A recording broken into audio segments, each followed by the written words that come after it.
experiência com a depressão, pasme, na sua filha que tinha na altura 2 anos de idade, não é isso, Mayara? Isso mesmo, Bispo, 2 anos somente. Bom dia. O Bom que dia. aconteceu? Você tinha histórico de depressão na sua família? Você, seu marido, tinha histórico ou não? Diagnosticadamente, não. Hoje a gente vê que alguns sintomas já apareciam, mas de fato, diagnosticado não tínhamos. Ela começou a apresentar sintomas muito pequena, com 2 anos. Isso foi logo no comecinho de 2020, antes da pandemia em si explodir e tudo fechar, né? E ela tinha um choro persistente. Ela passava as noites chorando. Ela passou a se alimentar mal. Ela era aquele bebê gordinho que comia muito. Ela passou a não comer. Era um choro profundo de dor. Eu sou da área da saúde. Então, na hora, o meu intuito foi, vamos investigar. E eu passei por todas as especialidades médicas que eu podia. Então, além do pediatra, ela passava com um neuropediatra. Nós fizemos ultrassom, ressonância na cabecinha dela, ver o que acontecia, porque eram tantos choros, cardiologista, tudo. Nós literalmente viramos elas do avesso, chacoalhamos e nenhum diagnóstico era dado. Por que você achou necessário fazer todos esses exames? Assim, a gente sabe, criança chora, criança às vezes não dorme bem. O que você via de anormal nela? A gente aprende, quando mãe, mesmo sendo a primeira filha, a diferenciar os choros. Então, a gente entende o choro de dor, o choro de fome, o choro de frio. E era um choro diferente. Era mais do que uma dor. E tudo que acalenta um bebê na dor não funcionava para ela. E aquilo começou a me perturbar. Porque ela não tinha paz. E como que eu não conseguia transmitir para ela o amor e a paz que ela precisava receber? Foi daí que eu precisei investigar com a medicina, né? Mais a fundo. Então a sua filha você não conseguia acalmar a sua filha, não conseguia trazê-la para o normal, quer dizer, não era uma coisa passageira. Não era uma coisa passageira. E na época, como eu sou da área da saúde, o serviço virou essencial, né? Então, a minha rotina de trabalho ficou muito mais pesada e a do meu esposo também, ele é da área de segurança, então os dois em trabalho essencial. E aí minha filha passou a ficar mais tempo com a minha mãe. Graças a Deus por isso também que ela pôde nos ajudar. Só que ela viu também tudo que nós passávamos e ela falava, Mayara, isso não tá normal. Isso não tá... Ela teve 4 filhas. Então ela, Mayara, esse choro não é saudável, tá acontecendo alguma coisa. Então era a minha experiência com ela de ver que não estava bem. Minha mãe também orientando, olha, não tá legal, vamos investigar. E a gente investigou mais de 6 meses até obter o diagnóstico. E o diagnóstico, quando o pediatra nos deu, ele foi bem sincero. Ele falou, olha, a gente investigou tudo, fizemos exame de sangue. Eu não tenho como laudar sua filha, a não ser com depressão e transtorno de ansiedade. E aquilo foi um choque. Foi como se o mundo desabasse na minha cabeça, porque nós sonhamos e nos preparamos em ser pais. Então, foi uma gravidez muito desejada. Era o nosso sonho. Naquele momento, o nosso sonho virou o nosso pesadelo. A gente brinca entre nós que foi o nosso primeiro deserto. Porque nós éramos muito recentes na fé quando isso aconteceu. E por ser ouvintes, como o senhor disse agora, e não praticantes, a gente não enxergou, num primeiro momento, que não era só a medicina que ia nos ajudar, que não era só uma doença física. Porque ela se manifesta fisicamente também. Então, ela colocava as mãozinhas no coração e falava, mamãe, dói, dói, dói, dói muito. E chorava. E chorava. Então, imagina o meu desespero, né? Dava remédio, não passava. E em médico não tinha diagnóstico. Era só choro. Tinha momentos que eu sentava no chão, apoiada no sofá e chorava junto com ela. Falava, eu não sei mais o que fazer. Vocês questionaram esse diagnóstico em algum momento, assim? Porque é uma coisa que eu penso que não é muito comum. Uma criança de 2 anos ser diagnosticada com depressão e ansiedade. Vocês questionaram, vocês perguntaram por quê? Por que este é o diagnóstico? Sim, muitas vezes. E nessa situação, quando tem uma criança envolvida, além da gente questionar o diagnóstico, a gente se questiona. Então, eu me questionava muito como mãe. Eu falava, onde eu errei? O que eu deixei de fazer? E o meu marido também. Como era essa fase que o trabalho estava em ênfase na nossa vida, o meu marido se questionava em onde eu faltei para elas, para que isso chegasse.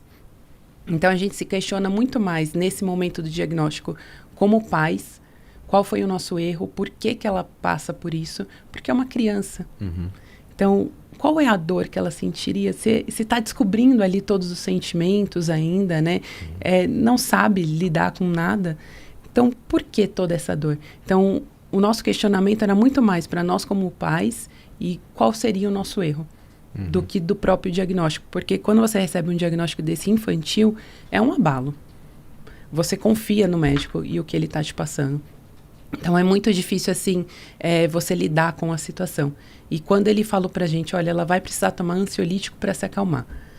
Aí eu falei, meu Deus, ela é só uma criança. Como que ela vai se acalmar com o ansiolítico? E a gente sabe, o ansiolítico, ele de fato, ele acalma a pessoa, mas ele deixa a pessoa num estado mais baixo que a depressão. Porque a pessoa não tem reação. É muito difícil. E aí, então, vocês começaram a fazer esse tratamento que envolvia ansiolítico e o que mais? E terapia. Desculpa. Então, ela tomava o ansiolítico 3 vezes por dia, mais a terapia 2 vezes por semana. A terapia envolvia o quê? Era tanto a terapia familiar, então, durante o horário, nós estávamos com ela na terapia, quanto a terapeuta também ficava alguns momentos com ela, via ela brincando, sempre acompanhada por nós.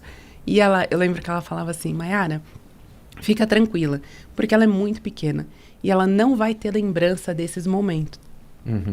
Eu falava, poxa, será que isso é verdade? Porque é tudo tão intenso, os sentimentos eles estão tão aflorados que eu duvidava disso. De fato, hoje, quando a gente toca na história, a gente conversa, a gente fala com outras pessoas, ela fala, eu lembro. Ela lembra? Ela lembra. Ela falava, doía muito, mãe. Era uma dor que eu não consigo explicar, eu não sei mais o que é isso. E funcionaram esses tratamentos? Nenhum. Então, a medicação deixava ela basicamente anestesiada por algum tempo. Logo depois as crises voltavam e não tinha um efeito duradouro e nem uma cura para isso. Então era um sofrimento muito grande. Você vê uma criança que era para brincar, correr. Era naquele momento, para eu ser aquela mãe doida, eu falar, não sobe aí que você vai cair, volta para cá. Não. Meu desespero era, vamos filha, reage. A mãe tá aqui. Vamos brincar? E ela ficava assim no sofá. Eu fico imaginando, né, a projeção, porque os pais projetam o futuro, né? Pensam na escola, quando crescer, como é que ela vai ser, qual a profissão que ela vai escolher, etc. O pai, especialmente a mãe, né? Lá na frente, como ela vai casar e tal. E vocês com a filha, assim, já na infância, enfrentando a depressão. Como é que vocês chegaram aqui ao Templo de Salomão? Como é que vocês decidiram que a fé era o caminho para resolver esse problema? Quando eu vi que nada funcionou dentro da saúde em geral, todas as terapias, o medicamento, tudo aquilo que os médicos orientavam, nós tivemos um fato que foi determinante. Eu estava no trabalho, meu marido também, ela estava com a minha mãe. Minha mãe me ligou desesperada e falou, Mayara, a Luísa não para de chorar há mais de 3 horas. Os vizinhos reclamaram, bateram aqui na porta de casa e chamaram a polícia. Vem pra cá. Quando eu cheguei lá, essa foi a maior crise dela e ela já medicada. Ela se arranhou. Como se fosse uma automutilação. Então ela começava a puxava o cabelo, começava a se arranhar e ela sangrando e não parava de chorar. Eu cheguei lá, a hora que eu vi a minha filha, eu não conseguia mais chorar, bispo.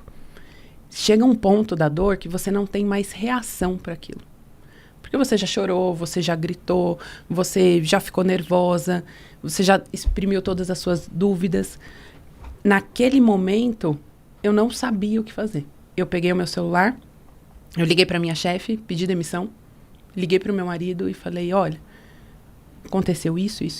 A polícia já veio aqui, eu consegui conversar com eles.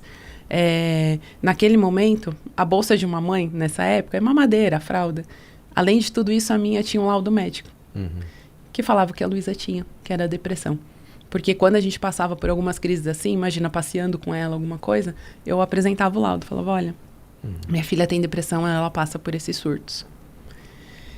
E foi o que eu fiz com a polícia naquele momento. E eu liguei para o meu marido e falei, eu não aguento mais. Não dá. Não dá para eu ter que mostrar um relatório médico e falar o tempo todo, minha filha é doente, minha filha é doente, minha filha é doente. Até quando ela vai ser doente? E ele falou, Mayara, só tem um lugar que a gente ainda não foi. e a gente não levou ela. Se arruma que eu vou buscar vocês. E foi assim que eu cheguei aqui.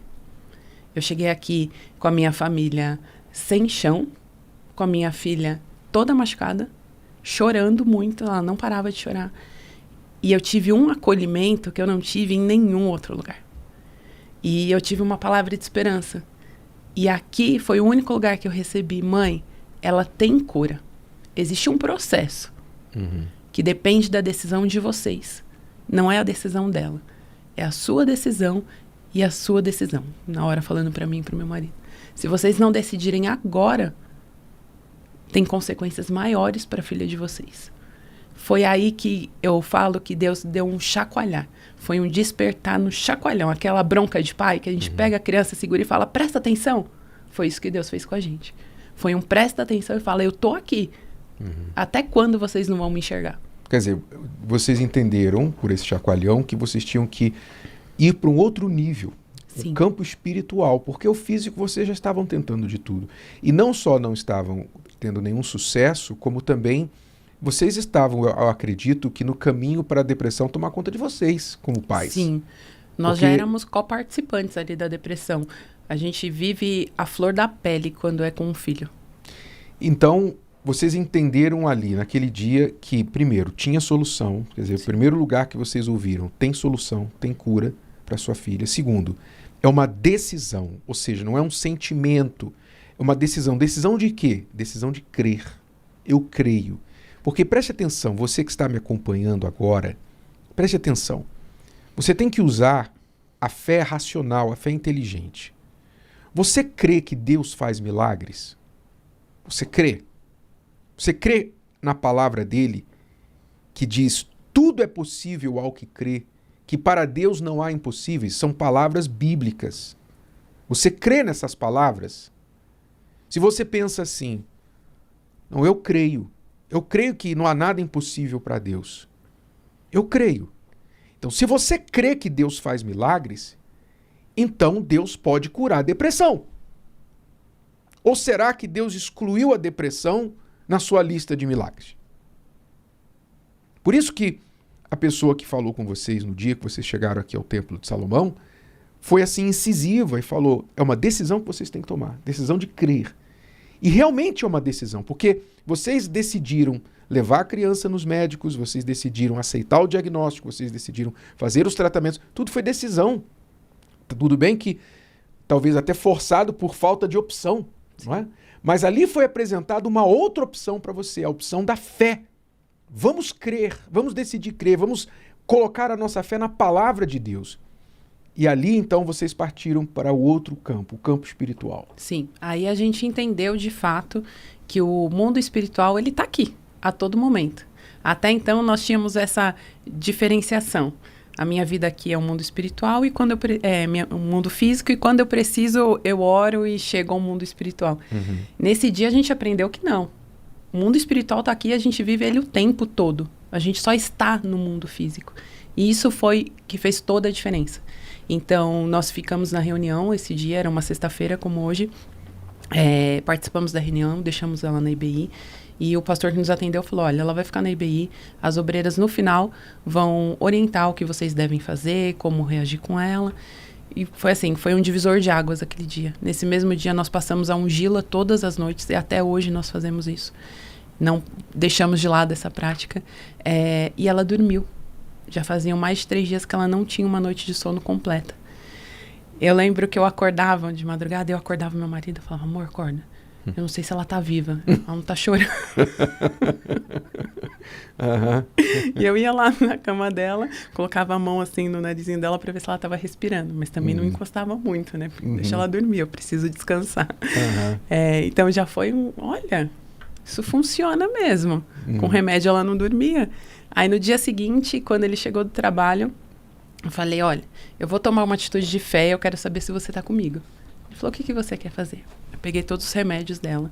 Há um mês, mais ou menos atrás, antes disso, eu passei na farmácia e peguei uma promoção daquela leve 3 e pague 2. Tinha muito ansiolítico em casa. Eu enchi um saco de lixo com todas as caixinhas do remédio dela e falei, eu vou jogar fora. Nós obedecemos até agora.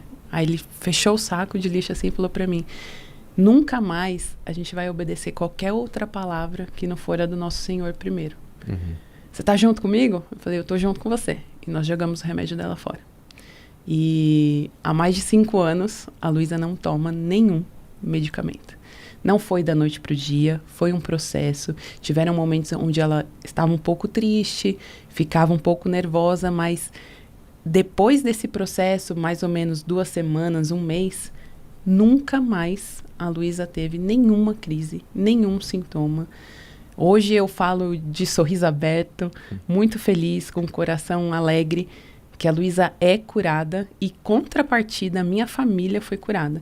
Porque através da cura da depressão, eu tive cura no meu relacionamento com meu marido, nós tivemos cura na nossa vida, no nosso trabalho, com os nossos familiares. Então, foi uma família toda sarada por conta da depressão. Então, existe sim. Hoje, a sua filha tem 7 anos, está bem. Está bem. Completamente curada. Completamente tem mais curada. aquele diagnóstico de depressão infantil, ansiedade, nada disso? Nada. Ela lembra dos sintomas, ela fala o que ela sentia, ela falava: mãe, doía. Doía muito. Mas graças a Deus que Jesus me curou. Ela vai para a escola, ela fala da igreja, da IBI, ela participa do Godlywood School, então ela fala assim para as amiguinhas: você precisa ir lá, você precisa participar. Você está chorando muito hoje, viu? Olha, eu chorava assim e tem uma solução para você. Quer dizer, ela aprendeu, né? E nunca vai esquecer isso para a vida toda. Tanto a dor que ela sofreu, quanto a cura que ela recebeu. E olha, você está acompanhando aqui a história da Mayara com a sua filha, que aos 2 anos de idade foi diagnosticada com depressão infantil. Depressão e ansiedade. Diagnosticada por médicos depois de 6 meses de exames. Remédios, terapias não funcionaram. A polícia foi chamada porque os vizinhos achavam que os gritos da filha eram sinal de abuso, de que os pais estavam fazendo alguma coisa errada. Não aguentando mais, eles vieram até o Templo de Salomão como último recurso, a última porta. E aqui ouviram: tem cura. Vamos partir para o campo espiritual, o campo da fé. E através da oração, da palavra de Deus, do uso da fé, a unção com óleo, que a Bíblia fala: se há alguém entre vós doente, chame os pastores da igreja, unja o enfermo com óleo, faça a oração da fé e o Senhor levantará o doente. E foi o que aconteceu com a filha dela.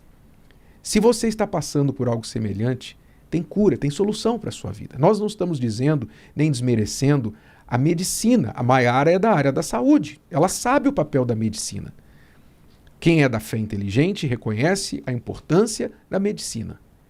E quem é da medicina inteligente também reconhece o papel da fé. Um não é contra o outro. Então, se você já procurou os médicos, os remédios e não tem resolvido, então não precisa deixar esses tratamentos. A Mayara tomou uma atitude de fé com o marido depois de ver o sinal, depois de ter trazido a filha e visto o sinal em loco do resultado da fé na sua filha. Chegaram um momento que eles determinaram: não vamos mais manter nossa filha debaixo desses remédios fortes. Foi uma decisão deles. Mas você pode vir buscar a fé sem abandonar o tratamento médico. Venha buscar a fé com o objetivo da cura permanente. E vai chegar um momento que você não vai precisar mais de dizer: eu estou controlado. Não, porque a sua filha não está controlada. Não. Ela está curada. São 2 coisas diferentes. Há quem esteja controlado, mas nós estamos falando de você estar curado. Procure aqui o Templo de Salomão, ou você pode ir a qualquer templo da Universal mais próximo a você e receber esta cura da depressão definitiva. E se você quiser já tomar essa decisão neste domingo agora será o evento Vida Cures. Mayara estará aqui. Mayara hoje faz parte do grupo Depressão Tem Cura, junto com seu marido, e presta assistência às pessoas que também passam por isso. Mayara, você tem lidado com as pessoas depressivas, feito esse trabalho voluntário atualmente. O que é que você tem a dizer para esta mãe, esse pai, ou esta pessoa que está com depressão? Não é a depressão infantil, mas é a depressão, como você tem visto em tantos casos. O que essa pessoa deve fazer neste domingo? Nós vemos hoje, atendendo muitas pessoas, que a depressão ela tem raízes infantis. Muitas pessoas começam na infância, como foi o caso da minha filha. Eu entendo a sua dor profundamente. Eu vivi isso duplamente, na minha filha e comigo, sendo co-participante da depressão dela. E eu quero dizer que essa dor, ela pode ter fim. Ela tem fim e desistir não é e nunca será uma opção. Se você sente essa dor profunda, venha até o Vida Cores esse domingo, porque a sua vida vai ser transformada, assim como a vida da minha filha e a vida da minha família foi transformada. E quem quiser conversar com a Mayara estará aqui neste domingo, antes da reunião, 9h30 da manhã. Vai estar atendendo as pessoas como voluntária e você pode falar com ela, como também outros tantos pastores e bispos e voluntários do Depressão Tem Cura estarão aqui prestando atendimento 1 hora antes da reunião, que começa às 9h30, e depois da reunião também neste domingo pela manhã. Estaremos com vocês aqui no Templo de Salomão, Bispo Macedo também às 9h30 da manhã. Você vai ter mais informações sobre o evento Vida Cores e eu agradeço, Mayara, pela sua história. Deus abençoe você. Obrigada, Deus abençoe. E até domingo. Pedimos a sua atenção pelos próximos segundos, porque o assunto é muito sério. Ouça este áudio. Eu não tinha mais ânimo para nada, eu não tinha mais ânimo para comer, eu não tinha mais ânimo para tomar banho, eu não penteava cabelo, eu não lavava cabelo, eu não arrumava casa. A minha vida acabou de verdade. Este é apenas um exemplo de como é ter uma vida vazia, sem sentido e sem cor, causada pela depressão. E se a depressão já roubou as cores da sua vida, ou da vida de alguém que você conhece, está na hora de pôr um fim a esta dor, antes que seja tarde demais. Vida a Cores, o maior evento para o combate à depressão.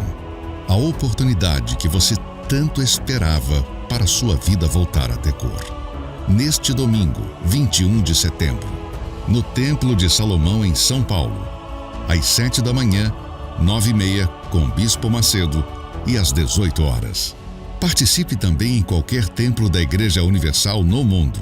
Para endereços e horários, acesse universal.org/localizar.